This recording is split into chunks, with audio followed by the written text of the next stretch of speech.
How to activate Lloyds Bank debit card online. Let's get started. Launch your preferred browser. Over here, you're going to find the search box. Type in Lloyds Bank and then search by it. Different website links will appear. Navigate to this one website option, lloydsbank.com. Open it. With that, you'll be directed to the official website of it. Now, here you're going to see the option of log on. Click on it. You're going to get the option. Select the option for which you want to log in. In order to activate your debit card, you will need to first log into your account. So go ahead and type in your credentials and log into your account. In the case you haven't created your account yet, you can go ahead and register for it. Then you can log in. Once logged in, locate your account section and select the current account. Look for a menu option like Manage Cards. Select the Activate a Debit Card option. You'll be prompted to enter your debit card number along with other required details such as the expiry date. Ensure information is correct to avoid any issues for the activation.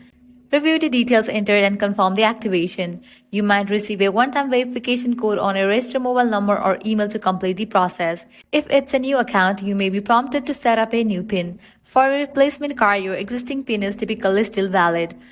Once confirmed, your card will be activated immediately. You'll likely see a confirmation screen and you may also receive an email or SMS notification confirming the activation is complete. Make sure your new card is fully operational by using it for a small transaction or at ATM. Well, this is how you can easily activate your Lloyds Bank debit card online. At the end, if you guys find this video helpful, don't forget to like, share and subscribe to our channel. Thanks for watching.